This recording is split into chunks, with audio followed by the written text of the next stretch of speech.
sa inyo. Tayo po, mga minamladako po sa pinakamahalagang bahagi at malagawain, papakinig ng banal na salita ng ating po pinakamamahal na Panginoon. Minsan ang tayo po ay tumayo bilang paggalang sa salita ng ating pong dakilang Diyos na ito po dadalhin ng ating pong beloved audience preacher, Louie Angeles.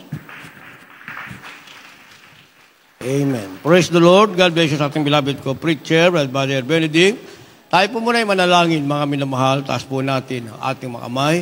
Opo, dakilat mapagpala amang banal, Diyos na makapangyarihan sa lahat, aming pinakamamahal na Panginoong Hesus, Diyos na banayad sa pagkagalit, sa kabagan, sa pangunang panalangin po ng aming ginagalaw pastor and time prophet, beloved Honorable Evangelist Walter Almeida, maraming salamat po sa paglangis mo, sa bawat bahagi na iyong banal gawain at tapos na tigit sa nagbigay galak sa mga puso at bagong lahat, kami nagpakumbaba, lalo abang lingkod, sa amin po nagawang pagkukulang, pagkakamali, pagkasala, kabagan makamit, patawarin, lubos-labis po kami nagsisit sa aking mga labi, Lord God.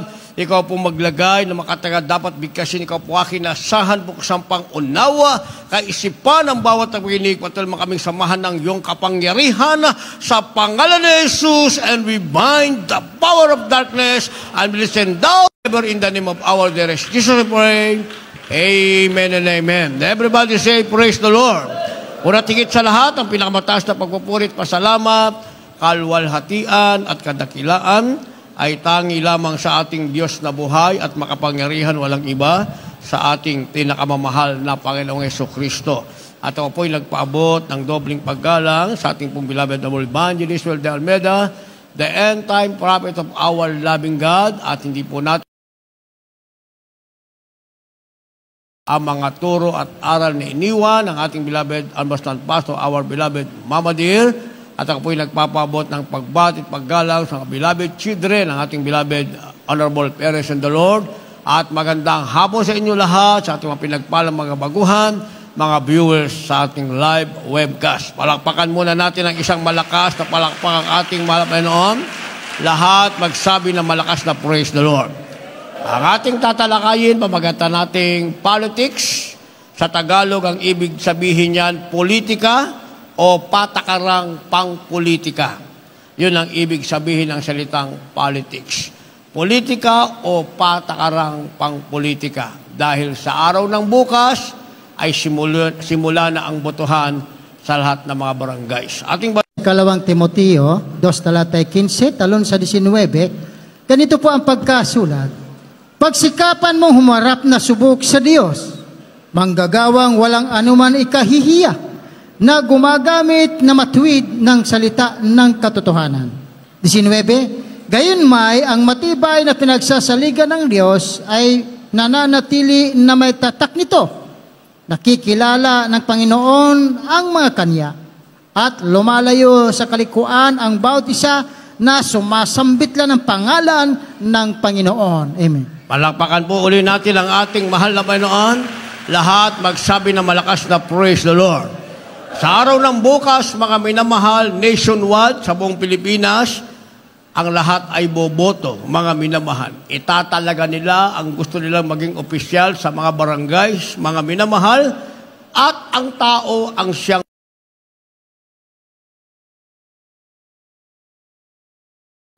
na ang lahat ng pangako ay kanilang ipinangangako. Amen?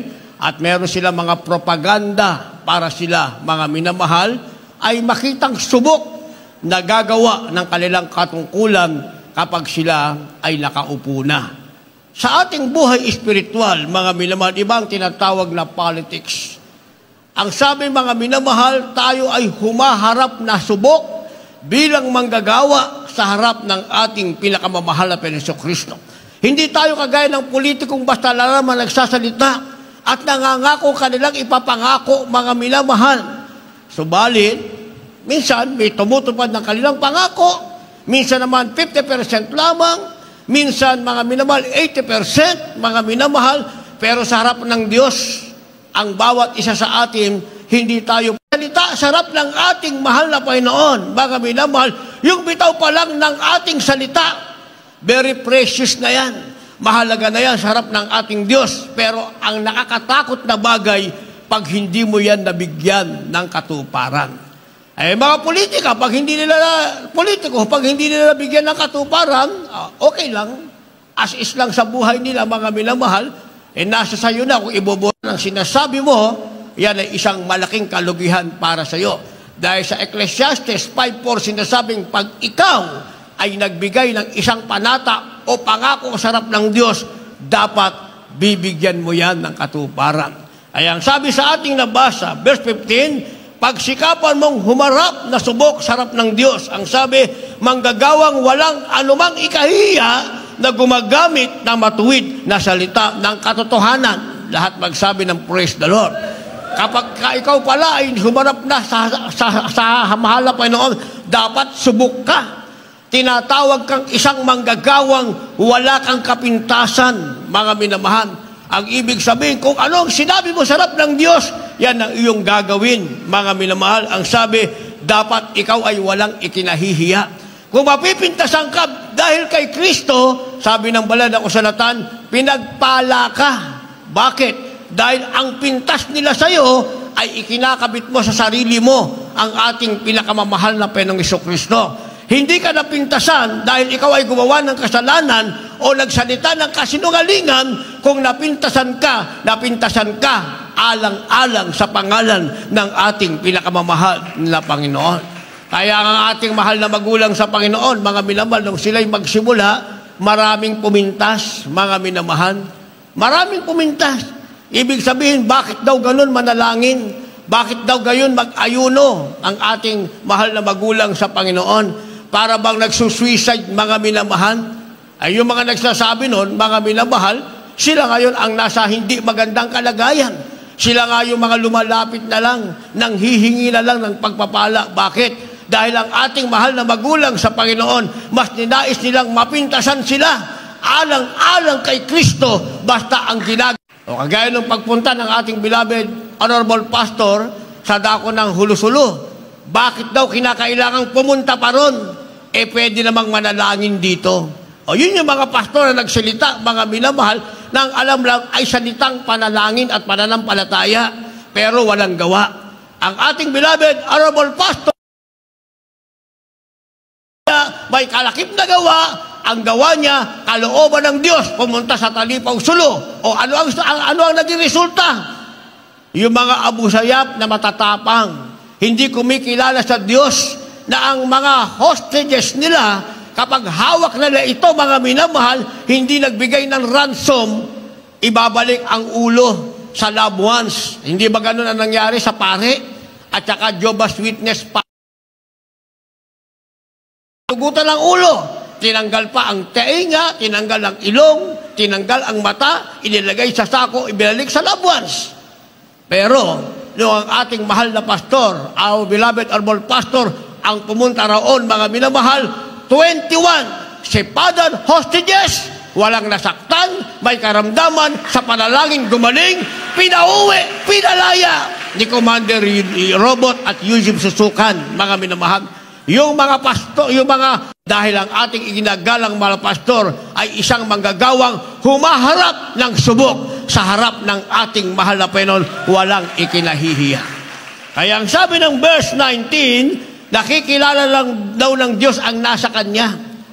Dahil may tatak ang bawat sumasambita at bumabanggit sa pangalan ng mahal na Panginoon. Sabi ng ating nabasa, gayon man, ang matibay na pinagsasaligan ng Diyos ay nananatiling may tatak nito. Nakikilala at lumalayo sa kalikuan ang bawat isa na sumasambita sa pangalan ng Panginoon.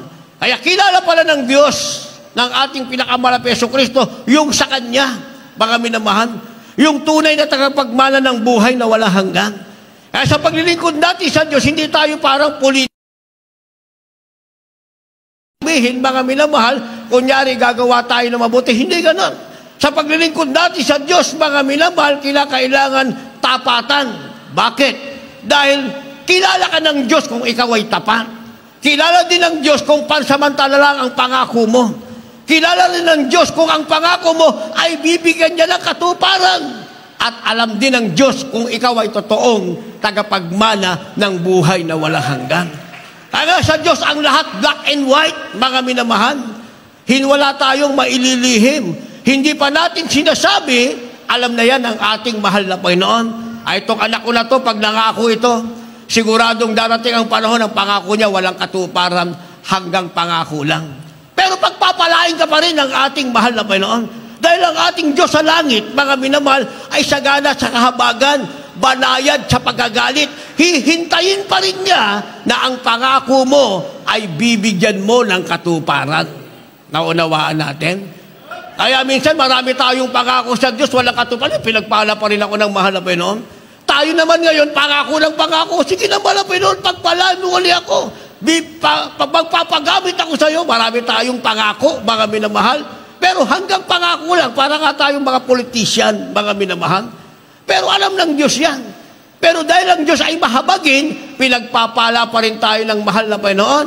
Pero sabi ng ating nabasa, umasambita sa pangalan ng Panginoon.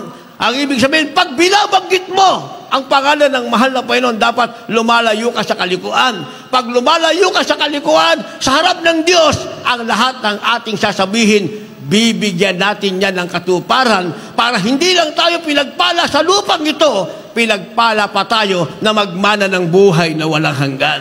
Bakit? Useless! Nakamtan mo ang lahat sa daigdig na ito, sinasabi ng banal na kasulatan. Ano ang pakinabang ng tao? Makamtan mo ang lahat sa daigdig na ito. Nagkaroon ka ng magandang trabaho, nagkaroon ka ng magandang pwesto, nagkaroon ka ng sasakyan, nagkaroon ka ng bahay, nagkaroon ka ng negosyo, at pagkatapos hindi ka pala nagmana ng buhay na wala hanggang, useless ang lahat, mga minamahal. Kaya ang lahat ay merong hangtungan, mga minamahal. Merong hangganan, pero merong isang walang hangganan. Yung pangako ng Diyos. Pag sinabi niyang tagalagit ka, ano man ang mangyari, kung magpapatuloy ka, tagalagit ka, ang mansyon sa langit, para sa iyo yan. Walang makakuha niyan, para sa iyo yan. Ang mamanahin mo kapangyarihan ng Diyos, para sa iyo yan. Walang makakakuha niyan. Dahil kapag ang Diyos ang nagsalita, ay mayroong katuparan. Lahat magsabi ng malakas na praise the Lord. Na ang ibig sabihin ay panalo o nanalo sa karera. Dahil merong natatalo, merong nananalo. Sa politika may nananalo, merong natatalo. Minsan nga, yung pag nagbigay ng pera, siya pa yung natalo. Hindi ba? Yung wala namang naibigay, panalo. Kagaya sa Singapore, mga minamahal, yung kanilang minister doon. Pero siya kasi ang gusto ng tao eh. Kaya nga sa buong buhay niya, mga minamahal, hanggang siya sa binawian na ng buhay, kasi nandun kami nung binawian siya ng buhay, ilang araw, parang isang linggo, mga minamahal, yung viewing, yung mga tao hindi maubos-ubos. Dahil since time na siya ay naging minister, mga minamahal, walang pwedeng ipalit sa kanya. Ibig sabihin, yung minister na nakatayo o nakaupo sa pwesto, ang kukuning advice yung galing pa rin sa kanya, mga minamahal. Walang kabuhayan yun. Pero sa katapatan, ihinahalal siya ng tao hanggang sa uling hininga. Siya ang gusto maging minister ng mga tao sa Singapore, mga minamahal. Kaya minsan, yung panalo ng isang politiko, hindi dahil sa marami siyang naibigay. Sino ang naabutan? Nataas ang kamay. Hindi pa kayo naabutan? Wala kang nag-abot. Mga minamahal. Hindi ba? Kasi yung iba naghahantay ng iaabutan. Pero lahat naman na mag-abot, tinukuha naman, mga minamahal. Tutuloy maging kubitos. Kasi lahat ihigan eh. Pero wala namang iboboto, mga minamahal. Tayo, hindi tayo ganyan, mga minamahal. Kung hindi magiging pakinabang sa atin, yung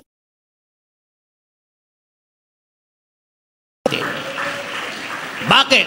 Dahil mayroong tinatawag na winning the race o nanalo o panalo sa karera, mga minamahal. Na ang ibig sabihin, kailangan nating manalo. Hindi tayo dapat maging talunang Kristiyano. Tayo ngayon ay lumalaban, mga minamahal. Ang kalaban natin, tao sa sanlibutan. Paano tayo nakikipaglaban? Iigitin ka ng tao sa sanlibutan. Sasabihin ng tao sa sanlibutan, kasi nag-aaral ako. O ikaw naman na Kristiyano, pareho kayong tumatakbo sa karera, kailangan mag-aral din ako. Sabi naman ng kaaway ng Diyos, yan ang gusto ko, mag-aral ka. Pag nag-aaral ka na, kukunin ko na ang focus mo. Aalisin ko na ang salita ng Diyos sa puso mo. Ang ilalagay ko sa puso mo kung ano ang merong kalayawan sa sanlibutan. Diyan kita pasasayahin. Dito matakbo sa karera, mga minamahal. Ang saya mo ngayon, wala na sa presensya ng Diyos kagaya ng pagkilos ng malapelaw kanina. Hindi ba? Yun ang mga bagay na sinasamantala natin. Pag ibinuhos ng Diyos ang kanyang banal na presensya, samantalahin mo. Ang ibig sabihin, inilalaan niya ng Diyos para sa iyo. Paano ngayon kung tumatakbo ka sa race, sa karera? Ang saya mo ngayon ay nasa sanlibutan. Hindi ba? Naparito ka lang, napilitan ka. Tagal namang matapos ng gawain, kanina pa tayo 10:00. Hindi ba? Hindi ka na masaya. Naisip mo na yung kasama mo, ano kaya ginagawa ng kasama ko ron? Siguro nag-vape na yun ngayon. Ano kaya yung tinitira nilang vape? Siguro mint, siguro yung sweet, hindi ba? Wala na yung saya mo rito, mga minamahal, kaya hindi ka pa tumatakbo, talo ka na. Pero sabi ng banal na kasulatan, dapat ikaw ay panalong Kristiyano at hindi talo ng Kristiyano. Basa. Dito po sa aklat ng Hebreo Kapitulo 12, ang bersikulo po ay 1. Kaya't yamang nakukubkub tayo ng makapal na bilang ng mga saksi, itabi namang walang liwag ang bawat pasan at ang pagkakasalang pumipigil sa atin at ating takbuhing may pagtitiis ang takbuhing inilagay sa harapan natin. Amen. Palakpakan natin ang ating mahal na Panginoon. Lahat magsabi ng praise the Lord.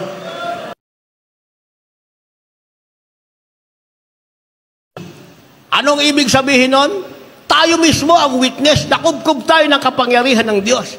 Tayo mismo ang magsasabi sa ating sarili, mga minamahal, may karamdamang tayong walang kagalingan, pinagaling tayo ng ating mahal na Panginoon. Nakubkob ako ng makapal na saksi. Ako isang ketong pinagaling ng Diyos. At yung ketong umalis sa akin, 34 years na. Nakubkob ako ng makapal na saksi, mga minamahal. Yung tatay kong nabulag, nakakita. Yung nanay kong napilay, nakalakad. Dinakubkob ako ng makapal na saksi. Hindi ba? Tayo mismo ang magsasabi niyan. Kilala natin ang ating Diyos na pinaglilingkuran ay makapangyarihan. Kung hindi man gumawa ng himala, kung gumawa naman ng himala ang ating Diyos sa ating sarili, pati yung ating labwas, mga magulang nating nasa karamdaman, sa isang panalangin, binubuhay, pinagagaling ng ating mahal na Panginoon. Ang sabi, nakubkob tayo na makapal na saksi. Tayo ang saksi sa kapangyarihan ng ating mahal na Panginoon. Kaya ang sabi rito, itabing walang liwag ang pasan, ang pagkakasalang pumipigil sa atin, at takbuhing may pagtitiis, ang takbuhing inilagay sa harapan natin. Meron palang pumipigil kaya hindi tayo makatakbo. Yung kasalanan, mga minamahal. Hindi tayo makatakbo. Nagamit na tayo ng malaki isang araw, wala na naman tayo sa paggamit ng Diyos, mga minamahal. Ang nakakatakot nga, mga minamahal, hindi ka na ginamit, aalisin pa ng Diyos ang kapangyarihang ibinigay niya sa iyo. Pag wala ng kapangyarihang ibinigay sa iyo, tatalunin ka na ng sanlibutan. Kung ngayon, pispis pa yung ating palakpak, kung ngayon nakaka-MM pa tayo, sa susunod, hindi na natin makikita ang ating sarili sa pinagpalang gawa. Umaakyat na sa langit, sumasalubong sa Panginoon, ikaw naman ay umiiyak, bakit ka naiwan, mga minamahal? Hindi ba? Fresh naman yung patotoo. Isang bagong kapatid ang nagsasabing meron talagang mga naiwan sa hindi nagbibigay ng tithes and offering. Pangangalan ng ating beloved Augustan Pastor, may nagbibigay, minsan lang, iwan pa rin sa rapture. Hindi ba? Yung palakad-lakad sa bahay-sambahan, yung pakain-kain sa bahay-sambahan, yung palaging nasa likod, nandun lang, nakatapos mahintay, matapos ang bahay-sambahan, naghihintay lang matapos ang bahay-sambahan. Yun ang mga naiwan sa rapture. Ang sabi, yun ang kasalanang pumipigil sa atin. Ang sabi, itatabi natin.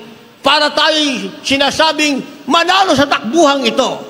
Sinasabing tayo ang nanalo sa karerang ito. Ang sabi, itatabi nating walang liwag ang pasan at tatakbuhin nating may pagtitiis. Ang takbuhin ngayon ay inilagay ng Diyos sa harapan natin. Lahat tayo tumatakbo para tayong politiko, mga minamahal, pero hindi lahat mananalo. Pero hindi natin pwedeng dayain ang Diyos sa langit o yung ating sarili. Alam naman natin hindi natin kayang manalo. Kaya nga kailangan natin ng Diyos. Kung tayo'y mahina, ang Diyos ang siyang magpapalakas sa atin. Paano tayo pinapalakas ng ating mahal na Panginoon? Yung kanyang Espiritu Santo. Pag-awit ng mga beloved choirs natin, group of choirs, pag-awit, mga minamahal. Sa joyful song, sa solemn song, hindi mo kinakailangang hintayin na merong mapuspos. Pag naramdaman mo ang presensya ng ating mahal na Panginoon, itaas mo na yung kamay, tawagin mo ang pangalan ng ating mahal na Panginoon, damahin mo ang kanyang matamis na presensya, dahil ngayon binibigyan ka ng kapangyarihan ng ating mahal na Panginoon. Gusto ng ating mahal na Panginoon, pagtakbo mo, siguradong ikaw ay hindi talunan bagkus ikaw ang mananalo. Kaya lang, pag napabayaan natin yon, mga minamahal, sayang. Hindi na natin masisisi pa ang mahal na Panginoon. Bakit talo tayo sa takbuhan, mga minamahal? Hindi natin masisisi. Pinagpala nga tayo, sinasabi natin pinagpala tayo, sa lahat ng pinagpala. Sa ministeryo lang nga ito, na Jesus Miracle Crusade International Ministry, pinangunahan ng ating beloved Honorable Perez and the Lord. The only Jesus Miracle Crusade all over the world ang ating sasabihin. Sa buong mundo, mga minamahal, ang tanging gawaing may kasamang presensya ng ating pinakamamahal na Jesucristo. Bakit? Hindi na tayo natatakot umiyak. Yung iba takot na takot umiyak. Bakit? Pag-iyak, dahil yung kilay, artificial, pumasok sa bahay-sambahan, 2 kilay, paglabas, burado na lahat. Hindi ba? Naka-makeup, naka-lipstick, paglabas ng bahay-sambahan, para ng, parang gasa na binombo ng Israelites, yung kanilang muka. Ay tayo, wala tayo niyan. Kaya pagbuhos ng presensya ng Diyos, saluhin mo ang matamis na presensya ng Diyos. Iyan ang kapangyarihang ibinabahagi sa iyo ng ating mahal na Panginoon. Kaya sinasabing, tatakbo tayong may patigtiis sa takbuhang inilagay sa atin. At kapag tapos nating tumakbo, ang sabi, meron tayong tinatawag na pattern and prayer. Ano ibig sabihin ng pattern and prayer? Parisan o modelo ng pastor, hindi nila modelo. Mismo yung kanilang pastor, hindi alam ano ang presensya ng Diyos. Diba sinasabi ko sa inyo, bago ako napunta rito, galing ako sa iba't ibang congregation. Galing ako sa Trinitarian congregation, ang pastor namin, mga minamahal, ay English. Ibig sabihin, foreigner. Sabi nung aming pastor, let us now feel the holy presence of the living God. Let us speak a new tongues. Yun ang sinasabi niya. O di nagsalita ako ng iba't ibang wika. Kilala niyo si Bugs Bunny. Yung kalaban ni McDonald. Yung cartoons noong 1965, mga minamahal. Diba? Pagtakbo ni Bugs Bunny, sabi niya, riba, riba, handare, handare. Magsalita daw kami ng ibang wika. Di nagsalita ako, sabi ko, hariba, hariba, handare, handare. Yun ang speaking in tongues namin, mga minamahal. Bahala kang magsalita ng sarili mong wika, mag-imbento ka. Yun ang alam kong salita. Pero sa atin, mga minamahal, pag nag-speaking in tongues tayo, that is heavenly language, na ang ibig sabihin yan, ang presensya ng Diyos bumaba sa ating kalagitnaan.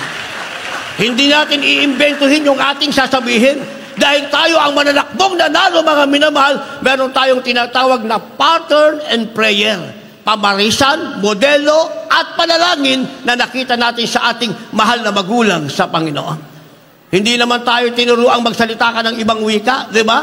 Ang Diyos mismo ang nagbigay sa Diyos na pananalita o pagsasalita. Ang ibig sabihin, hindi natin inimbento, kundi ang Espiritu Santong nasa atin ngayon, siya ang nagsasalita para sa atin. Basa. Dito po sa aklat ng Galacia, Kapitulo 2, ang talatay 20. Ako ang nabubuhay, kundi si Kristo ang nabubuhay sa akin, at ang buhay na ikinabubuhay ko ngayon sa laman ay kinabubuhay ko sa pananampalataya. Ang pananampalataya na ito'y sa anak ng Diyos, na sa akin ay umibig at ibinigay ang kanyang sarili dahil sa akin. Amen. Tapos na? Naintindihan natin yon. Ang tawag dyan, pattern and prayer.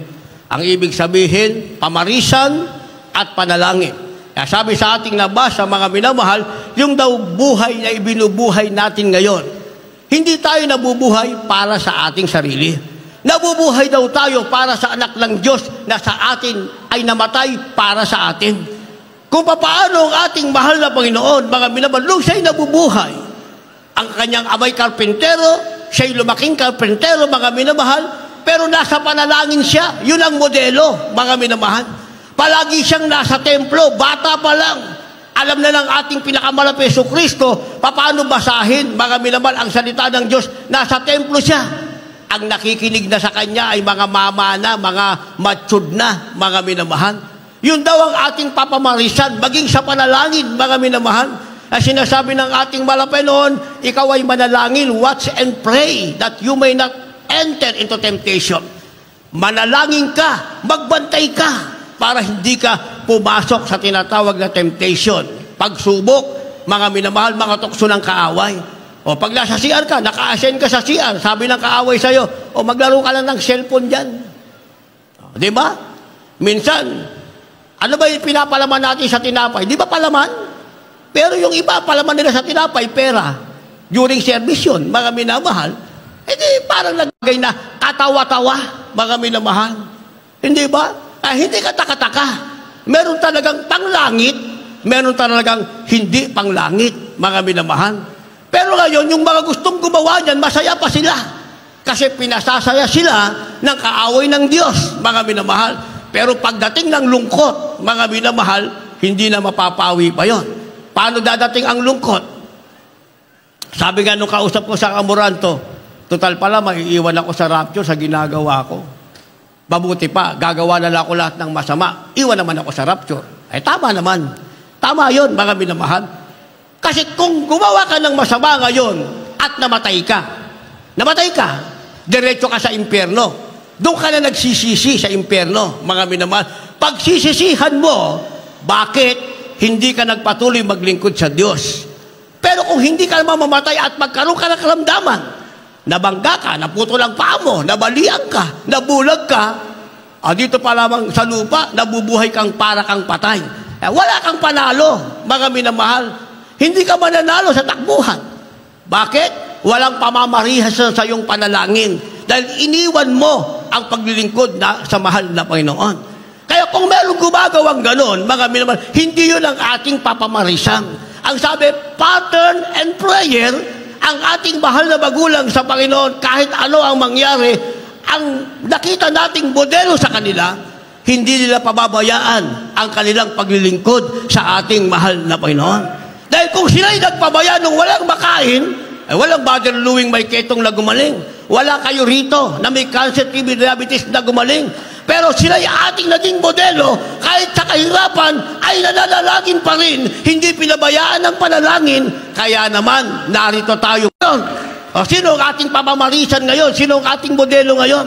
Yung pastor sa sanlibutan o yung pastor na ginamit ng Diyos para sa ating kaligtasan? So, ang ating pamamarisan, ang ating mahal na magulang sa Panginoon na ginamit ng Diyos para sa ating kaligtasan. Ganon din. Kung makakita kayo ng kasama niyong ganon, nasa CR, kapuspusan at lahat, nagpupuri, nagpapatotoo, ayaw makinig, naglaro ng cellphone. Diba? Gumagawa sila mga minabal ng mga bagay na yung focus mo sa Diyos ay mawawala. O, tinapay, pinalamanan ng pera. O di gagawa na ng katatawanan. Ikaw naman, tawa ka naman ng tawa. Ngayon katatawa. Ang problema niyan, baka pag uwi mo, iiyak ka na. Yung pag-iyak mo, hanggang kamatayan, wala ka ng buhay, umiiyak ka. Ang tanong, nangyari na ba dito yan? Nangyari na dito yan, mga minamahal, hindi ba? Paulit-ulit na lang kaso, hindi na napagbigyan ng mahal na Panginoon. Hanggang sa daling dito, nakalagay na sa folding bed, mga minamahal, hanggang sa wala na ng buhay. Kasi tapos na ang pag-ibig ng ating mahal na Panginoon. Kaya ngayon, nasa atin ngayon? Habang ang presensya ng Diyos ay nasa ating kalagitnaan, ang ibig sabihin niyan, ang pag-ibig ng Diyos ay nananatili sa ating kalagitnaan. Meron tayong pattern and prayer. Iyon ang ating gagayahin, na ang ating buhay ay na kay Kristo. tayo'y nabubuhay hindi para sa ating sarili, nabubuhay tayo alang-alang sa Diyos na sa atin ay umibig. Iyon ang nakalagay sa banal na kasulatan. Pagkatapos niyan, dahil meron tayong pattern and prayer, ano ba yung nailagay ko dyan? Pattern and prayer o pattern and power? Meron tayong tinatawag na better than your best. Better than your best. Ang ibig sabihin niyan, mas mahusay kaysa sa iyong pinakamahusay. Kasi sasabihin natin, itong desisyon kong to, mahusay ito. Tama, ikaw ang nag-desisyon yan Hindi ba? Meron tayo kasi sinasabing self-decision. Sarili nating desisyon yan o pagpapasya. Inaakala natin this is the best. Because this is my decision, this is the best. Pero meron pang mas mahusay sa ating desisyon. Basa. 1, versikulo 29, balik sa 28. Na dahil dito, nagpapagal din naman ako na nagpipilit ayon sa kanyang paggawa, na siya'y aking gumagawa na may kapangyarihan, na siya aming naihahayag na pinapaalalanan ang bawat tao, na tinuturuan ng bawat tao sa buong karunungan upang mahirap namin sa sakdal kay Kristo ang natin ang isang malakas na palakpak ang ating mahal na Panginoon. Lahat magsabi ng malakas na praise the Lord. Better than your best, ang ibig sabihin, mas mahusay kaysa sa iyong pinakamahusay. Meron higit na mahusay kaysa sa atin. Tayo, wala tayong sinabi. Pero ang Diyos sa langit, ang ating pinakamamahal na Hesus Kristo, siya ang pinakamahusay, mga minamahal. Sabi ng ating nabasa, sa verse 29, ng Colossians chapter 1 verse 29, dahil dito'y nagpapagal din naman ako na nagpipilit ayon sa kanyang paggawa, na siya sa akin ay gumagawa na may kapangyarihan. Pinipilit natin gumawa para sa Diyos, hindi pala tayo yon, mga minamahal. Pag meron tayong desire, merong mas makapangyarihang gagawa sa atin. Tutulungan tayo. Yung ating mahal na kapatid, nagpatotoo kanina. Dahil ang kanyang focus ay nasa negosyo, hindi na siya makadalo, nagkaroon siya ng karamdaman, humina ang kanyang katawan. Pero nagsimula ang paggawa ng ating bahay-sambahan, nag-volunteer siya. Alam niyang mahina ang kanyang katawan, mga minamahal. Pero nagkaroon siya ng desire, mahal na Panginoon, gusto kong magpagamit sa iyo sa ganitong paraan. Bilang volunteer, gusto kong magpagamit sa iyo. Binuhat niya yung mabigat na sako ng lupa, mga minamahal. Pumapatak ang kanyang luha. Bakit? Yung kanyang mahinang katawan, pinalakas ng ating mahal na Panginoon. Hanggang kailan nakalakas? Kasi ako tayo mahina. Pero wag nating aaminin tayong mahina. Dahil bagamat tayo mahina, merong mas malakas kaysa sa atin ang kapangyarihan ng ating mahal na Panginoon. Sabi rito, pipilitin natin tayo gumawa, pero ang gagawa nito ay alam natin, pag nakahawak tayo ng cellphone, kahit nagkapuspusan na, doon tayo sa cellphone, wala tayong pakialam sa puspusan. Mahina tayo. Di ba? Para lumakas tayo, yung cellphone mo, iwanan mo sa bahay mo. Pag nasa bahay-sambahan, wala kang dalang cellphone. Kaya pag nakapuspusan, yung kamay mo walang hawak na cellphone. Pero nakataas, dinarama mo ang matamis. Pero kung ang kahinaan mo ay mag-cellphone at dala mo palagi yung cellphone, yan ang gustong-gusto. Itong isang to, mahina ito. Ang kahinaan nito, kahit nagkapuspusan na, ibinusta ng kanilang Diyos ang presensya niya, ang kanyang kapangyarihan, baliwala sa kanya, kahinaan niya kasi cellphone. Kaya palagi ko siyang bubulungan, sasabihin ko, brother, o kaya, sister, bago ka umalis ng bahay, huwag mong kalilimutan, dalhin mo yung cellphone mo, ha? Pag nakapuspusan na, pindutin mo lang pindutin. Ako nang bahala sa'yo, magkikita din tayo sa impyerno. Hindi ba? Kaya pag iba na yung ginagawa natin during church, pero pag ang ginagawa natin ay kalooban ng Diyos, ang ibig sabihin niyan, nasa atin ang presensya ng Diyos. Kaya nang sinasabing, better than your best. Meron pang higit na makapangyarihan kaysa sa atin. At yung makapangyarihan kaysa sa atin, pabayaan natin siya ang maghari sa atin. Sabi ng verse 28, na siya naming inihahayag na pinaalalahanan ng bawat tao upang maiharap naming sakdal kay Kristo Jesus ang bawat tao. Naunawaan niyo yung sinabi ko? Binasa natin. Kaya ganyan ang ating pangangaral. Kasi gusto natin, lahat tayo, haharap tayong sakdal sa harap ng ating pinakamamahal na Panginoon. Meron akong naalala, mga minamahal, noong 1990s, nasave ako kasi 89, 90s, pagkatapos nung lindol, yung killer earthquake, naalala nyo yan? 8.6, mga minamahal, bumagsak yung Hyatt Hotel sa Baguio, ang daming namatay, saan man lugar at dako. Kasagsagan ng preaching about rapture ng ating ginagalang mahal pastor. Ako'y nanalangin, mahal na Panginoon. Ipakita mo nga sa akin, paano ba yung rapture? Kasi bago ko Kristiyano. Something strange sa akin yung salitang rapture, mga minamahal. Ipakita mo nga sa akin, mahal na Panginoon, paano ba yung rapture? Ang rapture, yun nakalagay sa banal na kasulatan. Sinasabing, meeting in the air together with the Lord.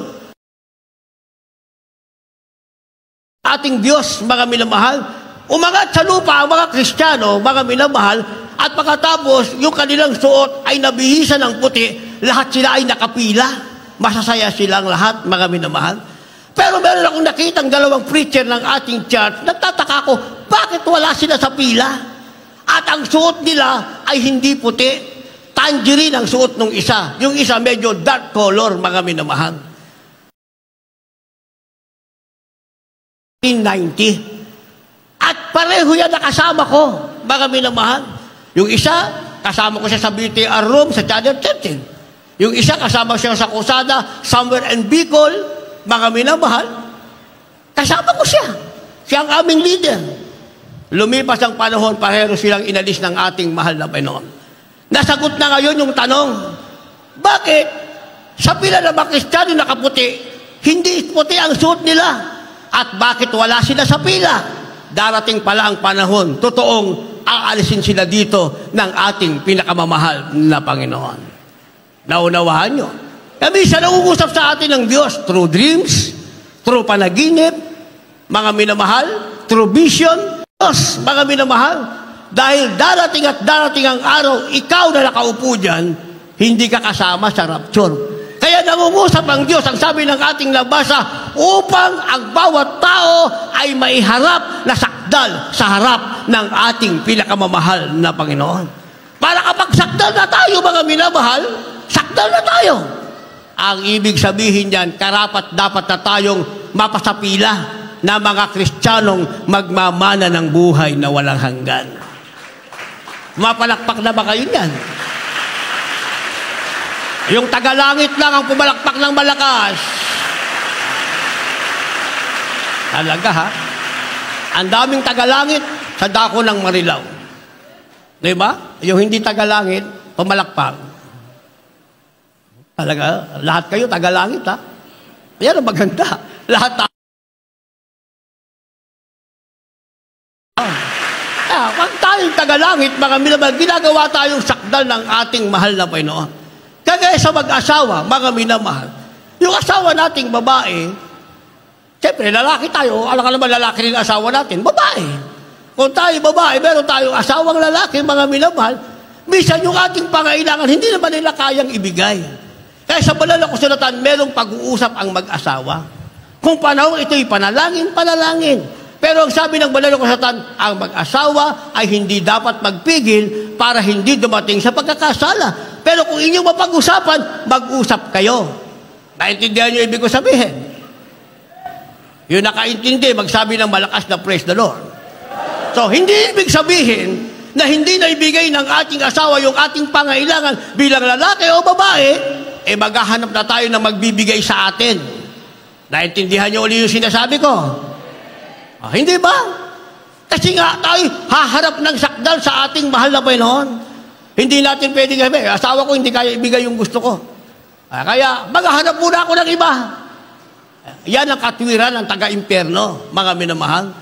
Pero ang taga-langit, sabi ng ating unang nabasa kanina, takbuhin mo, may pagtitiis, ang takbuhing inilagay sa'yo sa harap ni Kristo.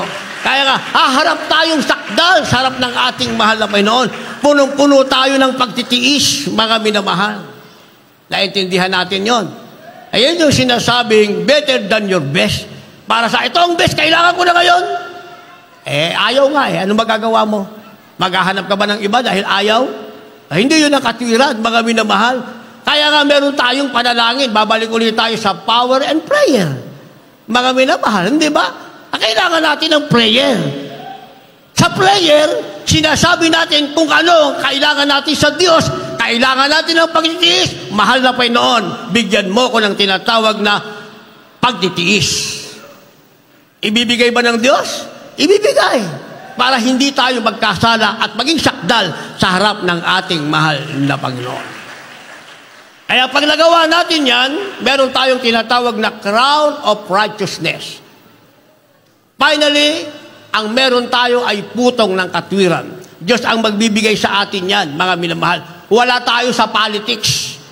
Tayo, mga minamahal, ay nasa tinatawag na crown of righteousness. Hindi yung kapag nanalo, tuwan-tuwa yung politician, nanalo siya, tuwan-tuwa siya. Hindi crown of righteousness yun. Ngayon lang sa barangay election, ang dami nang namatay, nagpatayan na. Barangay election pa lang yan, mga minamahal. Hindi ba? Kaya mga Kristiyano, mga minamahal, hindi siya sumasali sa ganung bagay. Tayo, ang ating palaging desire, yung gusto natin, yung putong ng katwiran na ibibigay sa atin ng ating mahal na Panginoon. Last verse, maghanda ating manunugtog, magpaawit, para hindi tayo delay sa oras. Dito po sa ikalawang Timoteo 4:7, ganito po ang pagkasulat. Nakipagbaka ako ng mabuting pakikipagbaka. Natapos ko na ang aking takbo. Iningatan ko ang pananampalataya. Amen. Palakpakan natin ang ating mahal na Panginoon. Ano daw ang ating natapos, mga minamahal? Yung ating takbuhin. Kulang sa verse 8, Brother Renato. Pakibasa mo yung verse 8. Dito po sa 8, buhat ngayon ay natataan sa atin ang putong na katwiran na ibibigay sa atin ng Panginoon na tapat na hukom sa araw na iyon, at hindi lamang sa akin kundi sa lahat din naman ng mga nagsisihangad na sa Kanya'y pagpapakita. Amen. Amen. Ang sabi ng verse 8, dahil ngayon natataan sa atin ang putong ng katwiran. Yan ang sinasabing crown of righteousness, ang sabi na ibibigay sa akin ng Panginoon na tapat na hukom sa araw na iyon. Hindi lamang sa atin, kundi sa lahat. Tayong makita natin ang ating mahal na Panginoon, finally, ang meron tayo sinasabing crown of righteousness o putong ng buhay na ang pwedeng magbigay ay walang ibang ating mahal na Panginoon. Kaya tayo pa rin ang panalo, mga minamahal. Hindi tayo politician na nagbabaka sakaling manalo o hindi, mga minamahal, na yung pera ipinapalaman sa tinapay, ipinamimigay. Akala binigyan ka ng tinapay. Nung pala, ang palaman nun, pera, pagbukas mo, wow, hindi pala cheese. Hindi pala peanut butter. Ang nakalagay pala ay kulay dilaw. Minsan, 3 ang tao, mga minamahal. Hindi ba? Kayo naman, tuwan-tuwa naman kayo. Sabi nyo, sana may dumating uli dito, namimigay ng tinapay. Hindi ba? Yun ang hinahangad natin. Yung namibigay ng tinapay na may palamang pera. Samantalang sabi dito, mga minamahal, ang hahangad din daw natin ay makita natin ang ating mahal na Panginoon. Ang ibibigay niya sa atin, hindi tinapay na may palamang pera. Ang ibibigay sa atin, putong ng buhay na nakalaan sa atin. Lahat tayo tumayo, umawit sa mahal na Panginoon. Habang tayo umaawit, handa natin ating sarili sapagkat tayo haharap sa harap ng mahal na Panginoon sa ating isasagawang Holy Supper. Siguraduhin natin tayo nararapat, mga minamahal. Kaya patawarin natin ang bawat nagkasala sa atin, kagaya naman ang paulit-ulit na pagpapatawad ng Diyos sa ating mga pagkakasala. Tayo umawit. Ano ba ang ating pinakananais? Manalo sa takbuhang ito at magmana ng putong ng buhay. Ano ang ating pinakananais? Tayo umawit.